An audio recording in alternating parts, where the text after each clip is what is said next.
So who was right? Let's bring in our Fox panel. Pat Powell is from Powell Financial. She is here with us. Peter Schiff is actually in New York now to face off one-on-one with the human beings that are also on the panel. He is author of this book, Crash Proof. Victoria Barrett, senior editor of Forbes magazine, and Gary Kaltbaum is from GaryK.com. Good to see you all. Peter Schiff, your views, I think, contrast more sharply with the president's than anybody's. Tell us why he's wrong. Well, of course, he has an agenda. He's the president. He's trying to talk up the economy. That's all he ever does. And he tries to say that everything is great because the statistics say they're great. He claims there's no inflation because the CPI says there's no inflation. Or he says the economy is growing because their GDP figures show that. But the reality is very different. I think we're already in a recession. I think the recession is getting worse. Inflation is not under control. Inflation is already high and getting more pervasive. And so the economy is in trouble. I mean, if it wasn't in trouble, why would we be talking about a 50 basis point rate cut? Why would the Fed be cutting rates? You're here in person. You can look at us. Oh, they told me to look at that camera. No. You can look at us. It's all right. They told me to look at the camera. But, I mean, why would the Federal Reserve be cutting rates if the economy were really growing as fast as the government claims? Yeah, and the president, Gary Kaltbaum, also saying the economy is going to slow down, and this is exactly the time not to raise taxes. So which is it? Things are great or things aren't so great?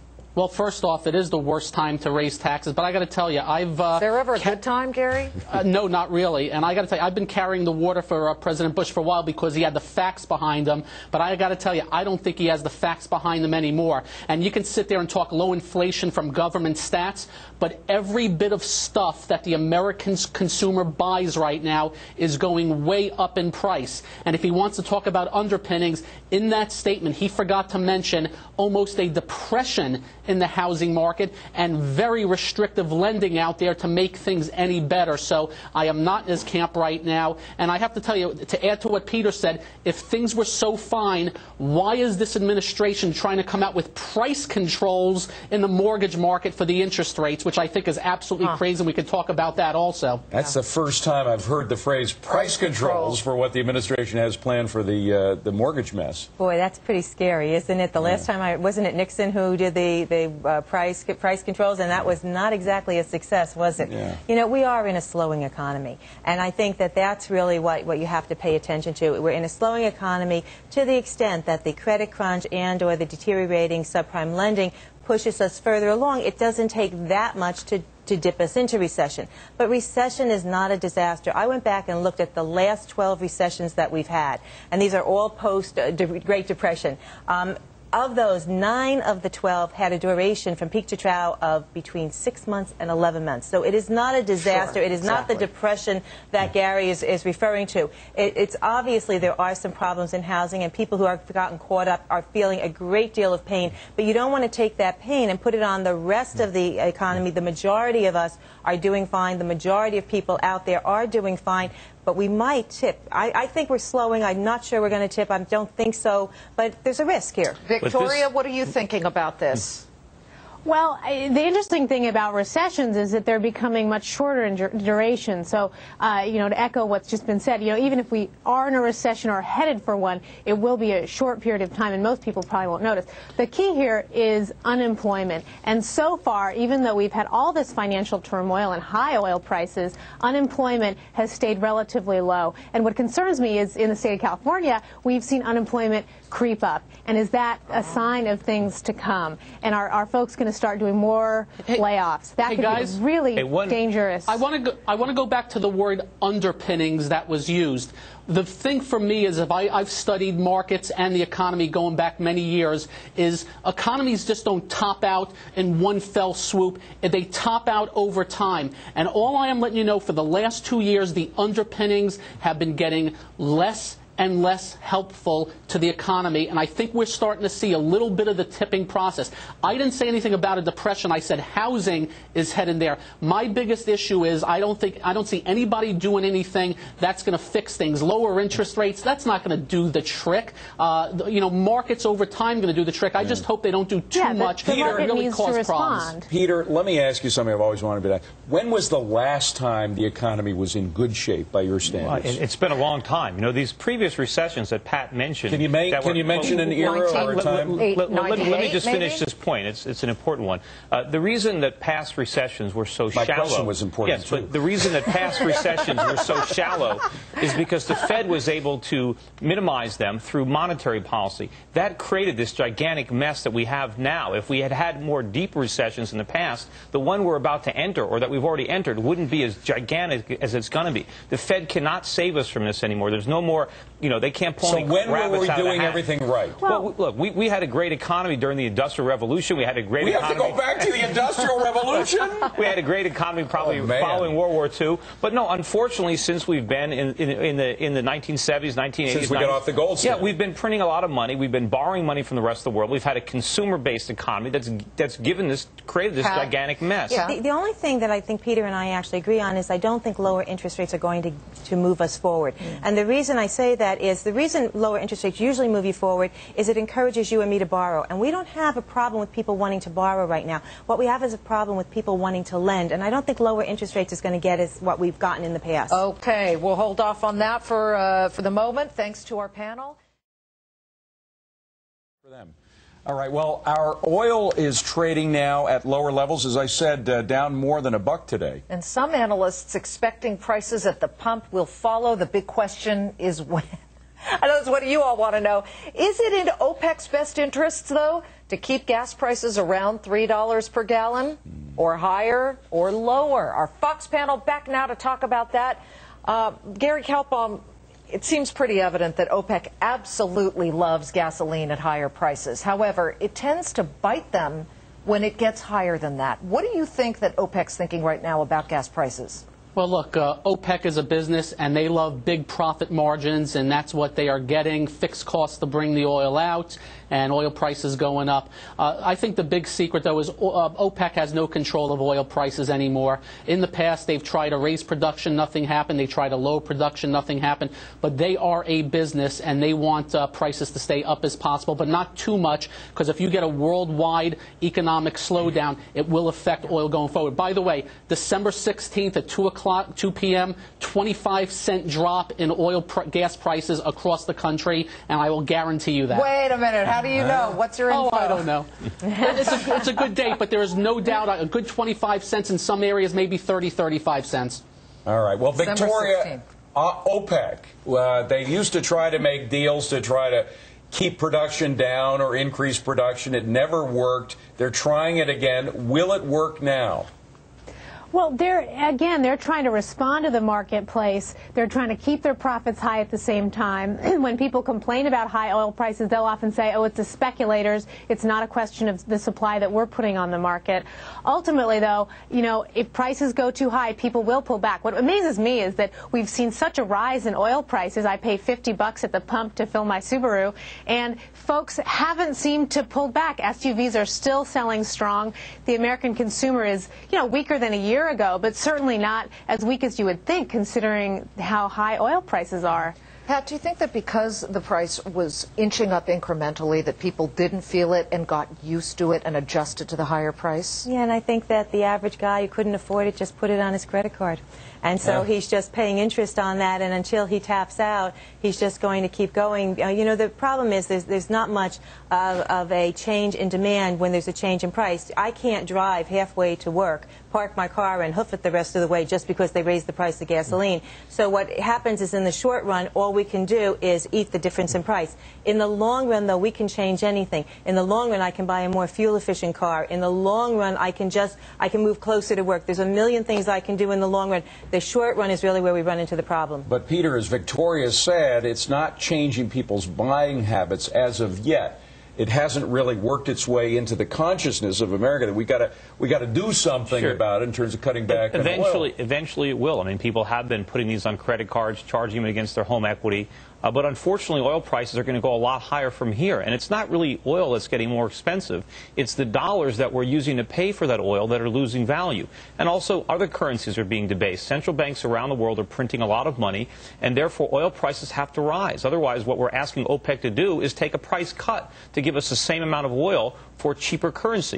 You know, when I pointed out, you know, on the show well, what's before, wrong with that? Well, but they're not, it's great for they us. deserve a price cut. They're not going to do it. You know, in the 1970s, oil went from $3 a barrel in 1970 to $30 a barrel in 1980. That was a tenfold increase, but that was because we debased our money. Because we created a lot of money in the 1960s, we debased the dollar. As a result, prices went up for everything, and that's what's happening. I mean, oil prices are going up because it's a supply-demand. It's a basic economic equation. It's supply and demand. The worldwide demand for oil is going up. The supply is not going up. You have a dislocation of a basic economic concept. The demand is the inflation. We're printing money. That's creating the demand. Absolutely not. It's the units that are going up. The growth of China's units. China actually used to be self-sufficient when it came to oil. But they also produce more oil. You know, normally now they import oil, and the reason they import oil is because of their economy. It goes back to one thing. There is a ton of oil around here, and nobody wants to take it out of the ground. I don't know what's going on. Anwar has billions of oil down there, and nothing to get done. Until that dynamic changes, we're up here in the trees. That still just puts off the inevitable, Gary K., some people would say. I mean, at some point, Pat's prediction comes to pass. The people just get fed up and start buying cars that are more fuel efficient, the hybrids, etc. Takes time. Thanks. Where are they going to get the money? Well, we'll talk about that in the next discussion. We've Fox got a lot more to Business. come.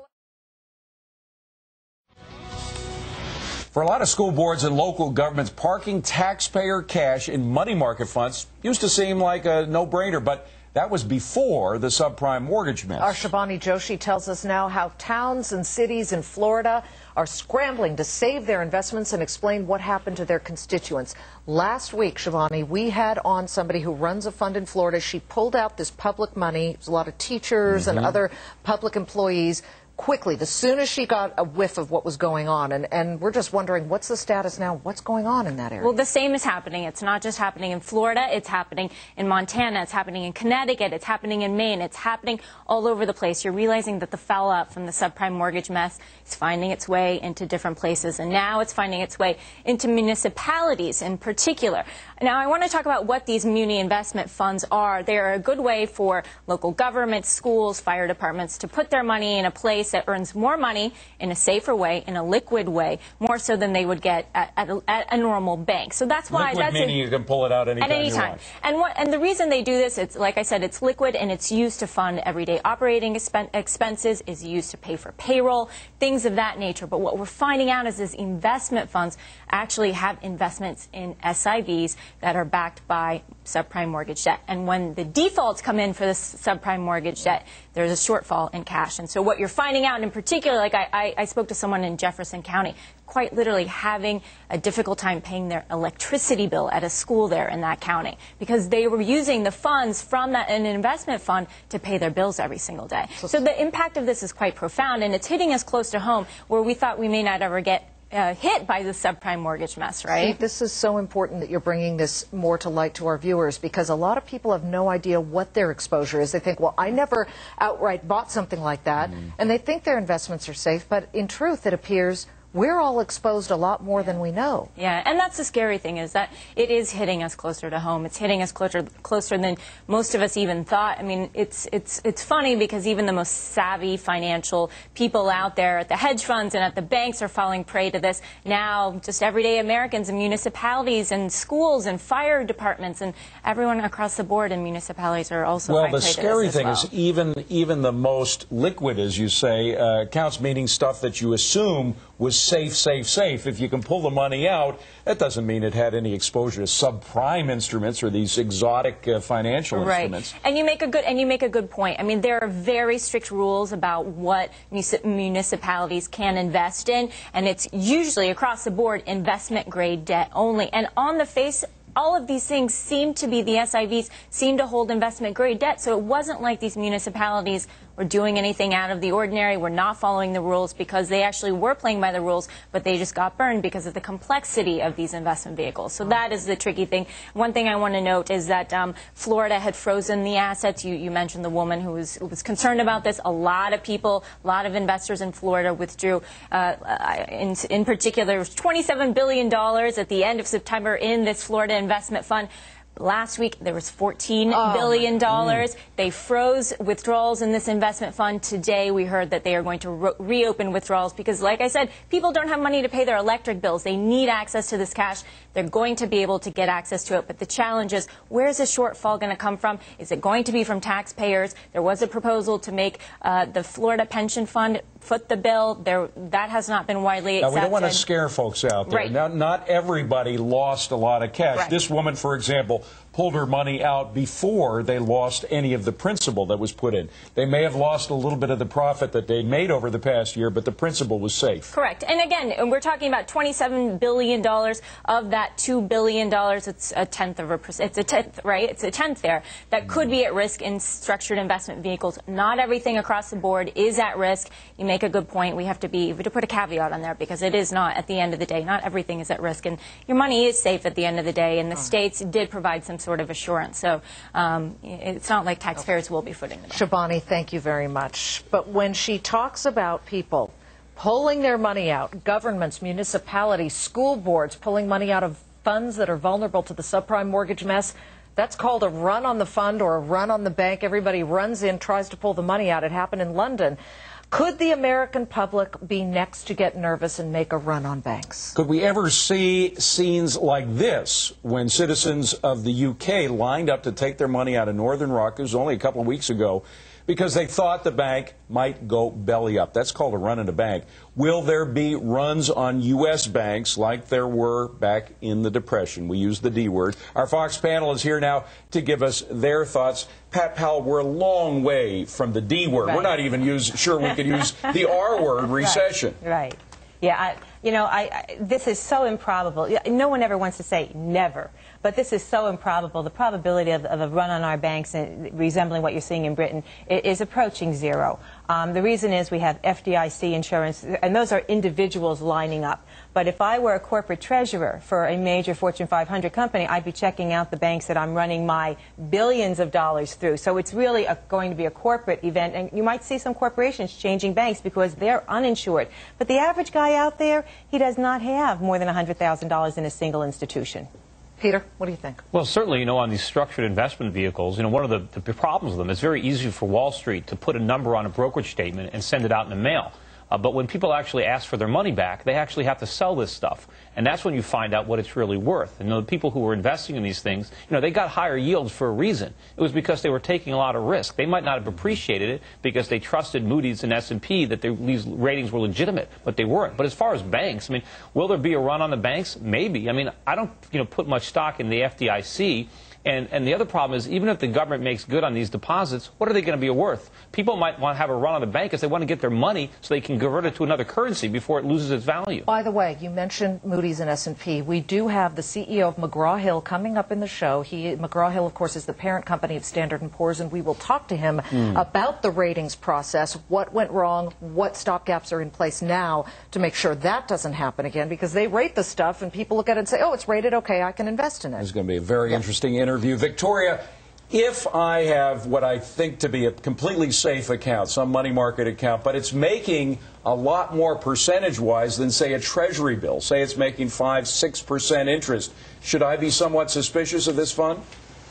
Oh, gosh, that's a tough question because some money market funds came out with news that they were exposed to subprime, which just seems completely wrong. And it's just a function of the complexity of our financial system. By the way, is it illegal? Does it go against their charter to invest in these strange instruments? Well, I don't think they knew what they were investing in. These guys were buying bundles of mortgages, bundles of asset-backed securities, and they didn't necessarily know that they were buying subprime assets versus, prime assets. So, we probably will see some lawsuits if that's what you're asking, but I don't think it's particularly illegal. Folks have to be very careful. The scary thing about a run on the bank, as Peter was saying, it's kind of a self-fulfilling prophecy. All of a sudden, banks have to give you cash and go and liquidate some of the investments that they've made. And if everyone does that, or lots of banks do that at once, it's a really scary situation. What concerns me, too, and this is an important point, is just that information travels so quickly in our society. Folks are on the web all the time. So I think we're particularly sensitive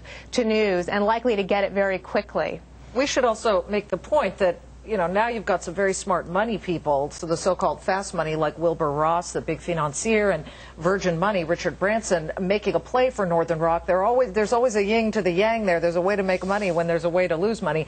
But Gary Kaltbaum, is it absolutely outrageous that we're even talking about things that used to be the highlights of the AT&T commercials, of people waiting in line, you know, the old commercials where you saw the old Depression video? Is that ridiculous to even be discussing at this point? You know, Liz, it's not fun to discuss these things, but I have to tell you, I think it's quite important that we do. And the reason being is, you know, when you're dealing with people's money, you're dealing with emotion. People are very emotional about it, and it tends to feed on itself. And something Victoria said is 100% right.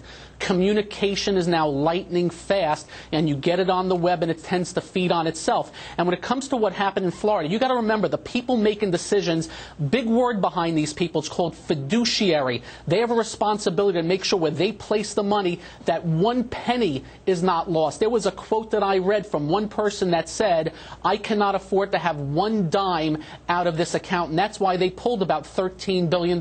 So will it happen? I don't think banks will ever get in trouble, but certainly we can see something like that. We saw a little bit of that in Countrywide just a few weeks ago when people mixed up the bank versus the lending business.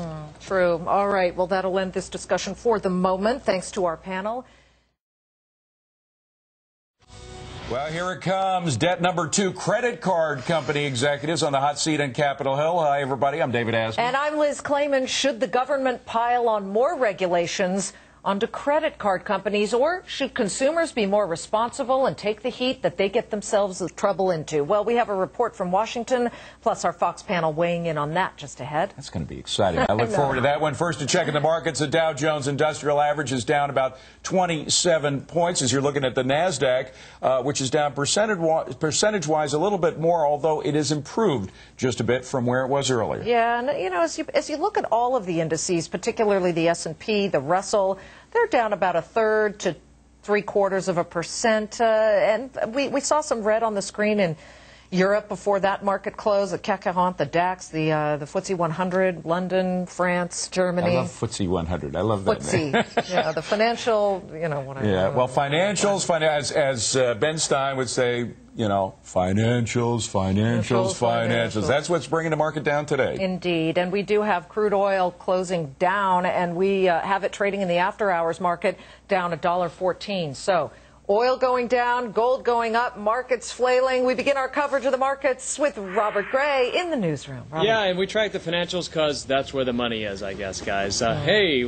Well, a little roller coaster afternoon maybe for some of us, including those of us in the newsroom. But take a look at your brokers there. A lot of concern about the broker-dealers. Remember, their quarter ended on Friday. J.P. Morgan out today cutting estimates for that fiscal fourth quarter and for all of 2008, looking at weaker fixed income projections, modest slowdown in the advisory revenue growth. I mean, we've seen a big slowdown in M&A activity. The brakes have really been put on with the credit crunch, and so they won't be getting the lucrative fees that they generally get for that. Haven't seen a lot of IPOs come into market either, the underwriting fees there as well, and so you're seeing these stocks particularly under pressure today. Merrill Lynch, one of the worst performers in the Fox 50 today, down 3.5%. Pung's Eagle analyst Dick Bove going a step further. He said, you know what, his recent upgrades of some of these names were premature. He's doing an about face now, downgrading the likes of Goldman Sachs and Lehman Brothers, Bear Stearns, all to a sell rating from a market performance. Over at Deutsche Bank, they're cutting their estimates for profit by an average of 10% for the group. So a lot of pressure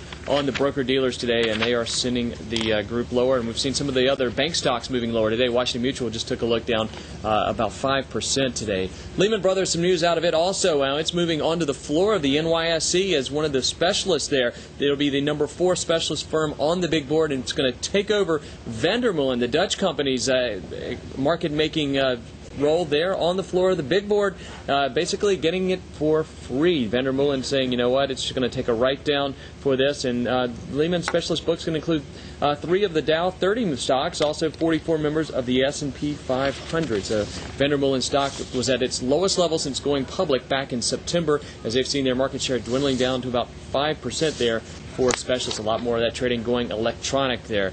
Also did want to take a quick look actually at Freddie Mac, talking about the index of home prices. More disappointing news for home prices, falling 1.3% in the third quarter. That's the sharpest decline in 25 years, Freddie Mac reporting today. So we are seeing the home prices continuing to fall, and we're seeing the home builders continuing to fall as well. Look at some of those losses, 5% for Beazer Homes. So a lot of news focusing on financials and housing. And guys, we've talked about this trend before. When that's the case, generally we see the market weak. Semiconductors are higher. They are higher. There you go. And the transports are still rocking. They're still rolling higher. All right. Well, as you can see, the Dow is down 37, NASDAQ down about 10, S&P about 6 points. Let's break it all down from the source. Tracy Burns, she's on the floor of the New York Stock Exchange. Hi, Tracy. Hey, Liz. How are you guys doing? It is good. It's nice and quiet down here, and that's actually really good news. You know, I was just talking to someone before. We had that huge run-up last week, and we didn't give it all back, and that's actually somewhat comforting that we're kind of holding at these levels. You know, we're waiting for a lot of information. We have same-store sales numbers on Thursday. We have the jobs number Friday, and of course we have Uncle Ben reporting next week. So everyone is kind of waiting. There's been no real reason to put any new money in, but at the same time, people aren't pulling money out, which is a very good thing. Of course, you know, there's more stocks down than up today, but I think this is all to be expected at this point. We talked earlier about the solar stocks being up, and that's because they're waiting for Congress. You know, there's rumors that Congress is going to approve this energy bill that focuses on alternative energy. So all the solar stocks are doing very, very well today. LDK Solar, Trina Solar are all on the New York Stock Exchange, and they're rocking because of it. Robert alluded to or talked about all the financials doing horrible. And, you know, and he talked about Lehman's deal down here, and it actually puts Lehman in a pretty sweet spot. They'll be the 4th largest specialist down here, representing over 400 stocks. So it's a decent move, and it also says something about the fact that they still have faith in human beings trading down here and the specialists doing a job that an electronic machine can't do. And I think that sends a really good signal, too. So for now, we're hanging, we're watching, and we're fingers crossed we're not going to close down too much. Liz, David, back to you guys. Tracy, thank you. Fox Business Alert, Congress calls another group of lenders to the Hill. This time, it's not the subprime mortgage lenders, it's credit card company executives. Just when you thought you could see the light at the end of one tunnel, we get you into another tunnel. Well, critics accusing them of jacking up rates, even on people who pay their bills on time. Is it unfair or just smart business? Rich Edson has more from Washington. Rich? Well, David, executives from Discover, Bank of America, and Capital One all here on Capitol Hill today for a little term called risk-based pricing. What that is, essentially, if you have a credit card and you have outstanding debt, and even though you may pay that debt, every month the minimum balance, which your credit card sends you and asks you to pay, you may see a rate increase or an interest rate increase because your FICO score or any type of indicator has gone down because you've missed a bill doing something else or you're late paying another type of bill. Well, that, of course, as we just said, is called risk-based pricing. It's somewhat common in the credit card industry, and consumers and senators say that needs to change. America needs to know what they're getting into in clear language. And it shouldn't be hard for a consumer to find out why they're paying what they're paying, when they're paying what they're paying, and how long it's going to take for them to get out of the hole if they're paying what they're being asked to pay. I think in simple terms, the information is not that complicated that most people couldn't understand what the credit card companies were saying, but I think it's deliberately misleading and confusing, so you don't really get what they're telling you.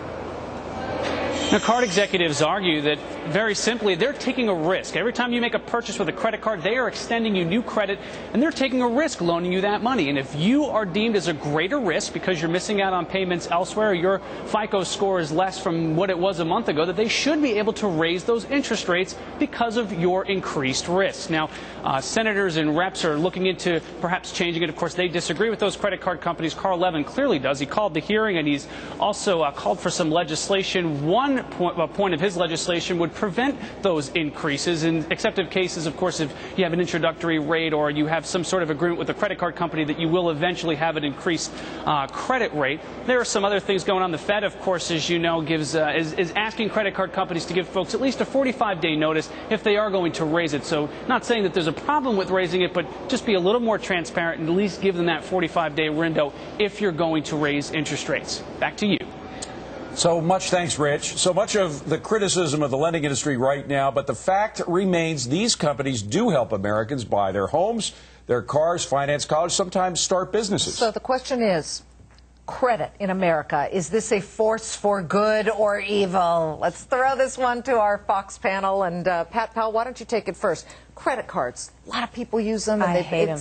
I absolutely hate them. I do think they're evil, and I do. But I think, Dave Ramsey will love you for that. But I think in this regard, Congress needs to blame themselves, because when they changed the bankruptcy law in 2005, meaning you could not wipe out your bad debts if you went into bankruptcy, you were going to carry them out of bankruptcy with you. What they did is they created brain dead lending with the credit card companies, and so credit card companies brain dead lending. They don't have to think about it because they can just keep raising the rates. And you're never going to get rid of this. You know, I've seen credit cards that are up to 30% because some poor schlub had a problem and couldn't make a payment on time. He gets hit with a $39 fee, and he gets his credit card interest up to 30%. He will never pay that off. Congress has to do something about it. Peter?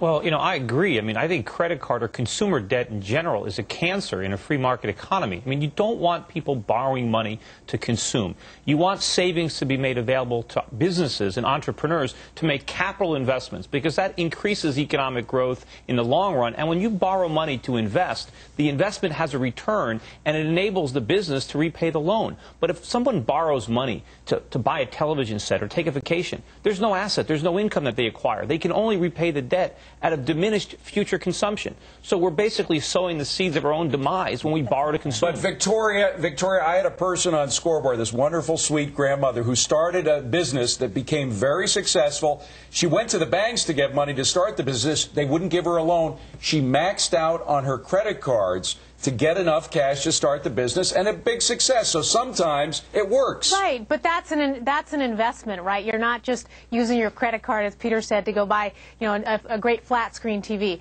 Not all debt is created equal, and I think the consumption debt, when you just take out a credit card to buy something that you want today and not tomorrow, I think that is so dangerous. You know what I did a couple months ago that felt so good was I shredded all of these credit cards and called to cancel them.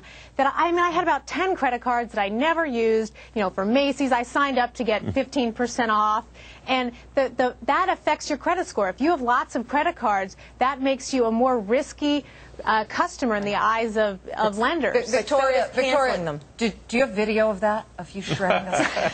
That's the thing. We always talk about cutting up their cards, and, you know, to see it, Gary Kalpom, shredding was more satisfying. Shredding is very dramatic, but it comes to that point for some people. But David's point, credit cards have enabled certain people to reach certain goals in their life, and I'm wondering if there isn't a halfway midpoint where we could meet with the minds and come up with an idea that works, where people can responsibly use credit cards. Well, Liz, it always comes back to individual responsibility. Unfortunately, there are a lot of people that live not paycheck to paycheck, but credit card to credit card.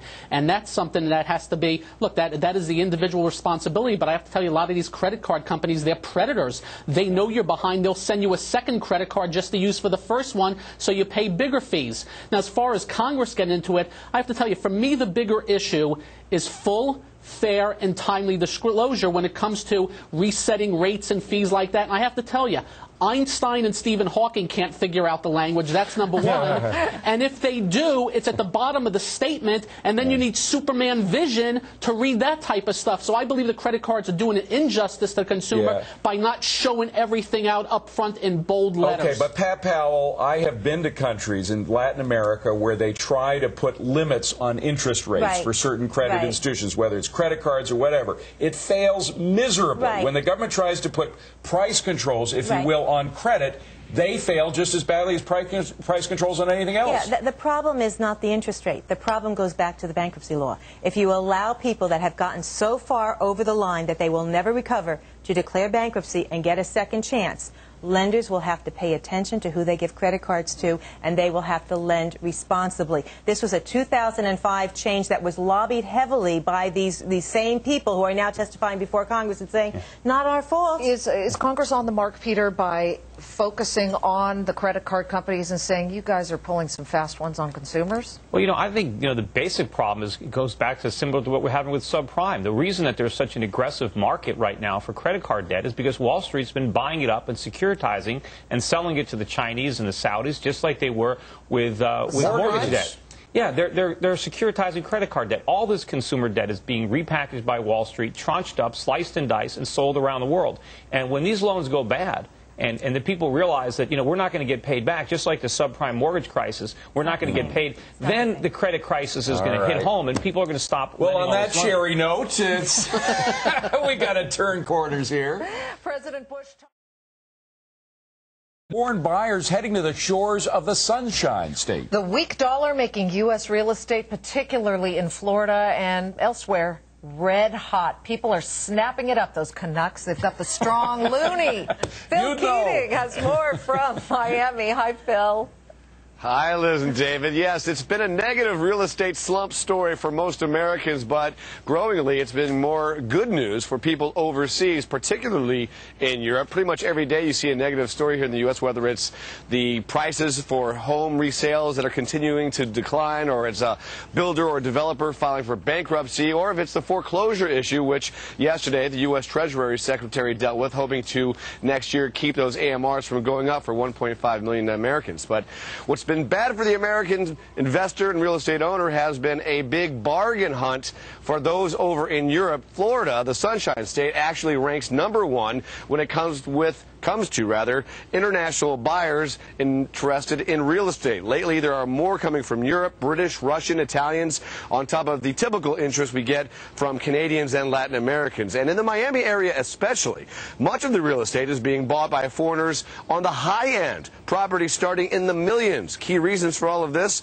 low interest rates, plenty of supply, plenty of sunshine, location, location, location, and of course the weak greenback. Now the dollar is down, the euro is up. That means a big discount for foreign buyers from Europe and most other countries as well. W Hotels is building a 400-unit condotel in South Beach. Property valued at about $500 million. It's scheduled to be completed next December, but already it's 70% sold, much of that to foreign buyers, like Italy's Fernando Placide. He says right now he can get a whole lot more for his money in the U.S. than at home in Rome. And Miami Beach, South Beach, also has other attractions. For investment, the one important thing is the weak dollar. That for you as a European is very, very good. And in Greater Miami, there is a glut of supply, or rather an abundance of supply. Roughly 50 to 80,000 properties are available in Miami-Dade and Broward counties, and right now in just the Miami area, about 20,000 condominiums are either being planned to be built or are currently under construction. And typically in Miami, they only sell about 1,000 condos a year. So there's a supply, and in Europe, they are finding the attractions in Miami. And what Fernando told me, he says, #1, it's a big U.S. city. It's got a Caribbean flavor and tropical feel and tons of beautiful women. That's what he was talking about, David. That's why you should always come visit me. Well, I was going to say all of which interests Phil Keating as well, and for good reasons. Phil, good to see you, man. Hey, Phil, thanks. The weak dollar, so might not be so bad, right? If it means that foreign buyers are swooping in to help us pull out of the subprime mortgage mess. Let's talk to our Fox panel and see if they really think that's what's going on. I saw you shaking your head. No, Peter, why? Well, I mean, if foreigners come over here and build factories, fine, that helps the economy. But when they just scoop our assets out from underneath us, when they take our weak dollars and recycle them and buy up our assets, buy our real estate, buy our companies, this is our country being bought out from under us. But doesn't that happen all the time? I remember when the petrodollars did it in the 70s. I remember when the Japanese did it in the 80s. It's a cycle that we go through, and then they sell it back to Americans. Unfortunately, though, this cycle is going to be very pronounced this time. This is the price we pay for years of living beyond our means. We're selling off our best assets, and these deals are going going to get a lot better for foreigners. The dollar's going a lot lower. Real estate's going a lot lower. They're going to buy all the premium go properties. ahead, Gary. Yeah. Foreigners have been buying up our assets since the beginning of time. No. And that's what markets are all about. The dollar is weak, they come here. The dollar is strong, they stop. I know you have this whole thing that the end of the world is coming and we're the Titanic, but it's just not that bad. You know what I have to say to the foreigners? Come to Florida, baby. I've got a house in East Orlando. Come pick it up. Great place. We used to buy up foreign assets. We were the world's wealthiest creditor nation. It was Americans taking our strong dollars and buying assets all over Europe. But Pat, is that just waxing and waning in the way of the free market? Absolutely. And when the dollar is strong, we do those kind of things. We go over and we are buying European assets, and they have the same trepidation when we come in and try and buy up their assets that we're having today when they're coming in to buy up our assets. You're absolutely right. It's the way that markets ebb and flow. And the weak dollar, this is one of the benefits of the weak dollar, is that we can attract these people here. It's not just the real estate market. It's also Canadians streaming across the border to buy all our goods. But Victoria, you know, one fear that I do have about all this, part of what Peter's saying, is that it drives protectionist fever here in the United States. There's a lot of people see foreigners coming in and say, oh, my God, it's an invasion. We have to keep them out. They put up all these tariff barriers. You can't tell the difference between Americans and Canadians. Those accents. What's that thing? Accents, yeah. I think that is a real risk. I think there's a huge political risk that we all get a little bit scared and we throw up the gates of protection, and that would be really negative for our economy. But Pat was onto something that's crucial, which is it's not just real estate. Foreigners are buying our goods and services right now. And in the last quarter, it looks like the growth in that, foreigners coming and buying goods and services that Americans produce, made up for the shortfall on how construction starts. Right? Because that's been slowing. But meanwhile, because the dollar's weak, you see more foreigners coming into the U.S. and buying our goods and services. That's a crucial kind of balancing act that's going on right now, and it's why we want foreigners to be buying stuff in the U.S., housing and other. Well, you know that the Canadians will really have a toehold when they demand a hockey team in Fort Lauderdale or something. I mean, how can that be a bad thing, Peter, if what would have been left as an empty house that was causing all kinds of problems is now picked up by a Canadian who comes to visit and spends their money here, and but you know, the service industry, it's a domino effect. If the dollar hadn't collapsed, it would have been picked up by an American, and we would own that asset. It's not a good thing when our assets end up being owned by Peter, foreigners. We've got a housing glut. The dollar. That's why.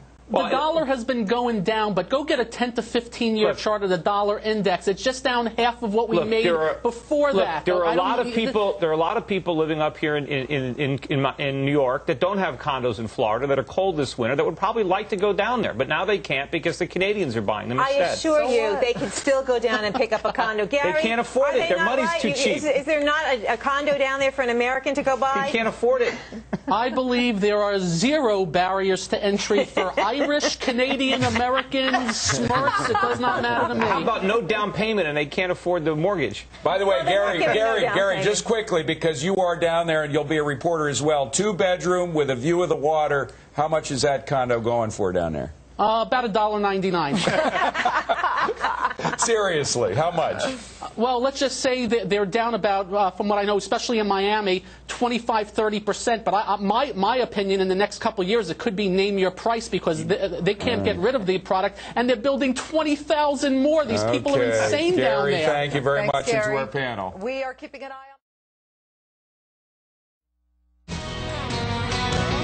9 minutes away from the closing bell. So glad you're watching it with us. The stock market slipping lower, moving into the final minutes. Dow Jones Industrials down 66 points. And I have to tell you, I was watching for a while there. The Morgan Stanley Healthcare Index was up, and the semiconductors and the Philadelphia Semiconductor Index were higher. Now it's just the SOX Index, and pretty much most of this is a broad-based move to the downside, but the volume's not massive. Volume's not massive, although there is an emphasis in the downside within the financial sector. You might remember Goldman Sachs was one of those financials that seemed to be somewhat immune from what was happening to all the others. Well, no more. It's down about 5% today. There are some concerns about its exposure to the subprime mess. Yeah, even though, and you heard it here from Hank Greenberg, formerly of AIG and now of Star Company, He said that Goldman played this pretty well, at least from the surface of it. Yeah. Well, he should know. He has some of that stock. He's also a huge stockholder in other companies that have subprime mortgages. Of course, what we're finding out is just about every stock that you can buy has some exposure to it. Just about everybody's into it. Well, what happened? Our Fox Business panel begins with Tracy Burns at the New York Stock Exchange and tell us what happened, at least in today's market. You don't have to take on the whole subprime mess, Tracy. Just today's marketplace. Not today. You can get back to me on that, though, that's for sure. Well, today, actually, I think overall everyone's pretty happy with what happened. You know, we had this run-up last week. Everyone wants to make sure we don't give it all back, and we held on. I mean, down 68 points, it's not terrible. The financials, no surprise, brought us back down again. You know, J.P. Morgan came out a little late than never, if you ask me, but downgraded again the big banks, and they came down. And so they pulled the market down. On the upside, though, we had the flight to quality stocks doing really well, you know, like the Reynolds, the Altria. You know, the tobacco stocks are up 30% for the year. I hate to say that people are making money off of those little cigarettes out there, even though that's not what anybody wants to hear. But people are smoking, and we're making money off of them. But for the most part, we're waiting on economic news. We're waiting on OPEC.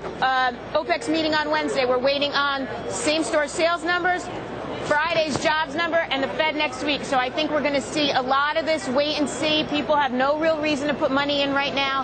The good news, though, is that they're not pulling their money out. So that, I think, is a good way to end the day. Liz, David, back to you guys. Tracy, thank you. Peter Schiff, what do you think? I mean, we've had a day where there didn't seem to be very exciting trading, at least to the upside. And once again, the financials, very sensitive to any kind of perception that the subprime fallout has not entirely fallen out. I mean, the financials are going to lead the market lower. And, you know, unfortunately, a lot of companies that aren't in the financial industry earn a lot of their money through financial services. A big percentage of the S&P earnings comes from finance, and the earnings are going to continue to falter. So you're going to see weakness in the financials, in the home builders, in the retailers. The only bright spots, if you want to call them bright spots, are going to be export-oriented businesses.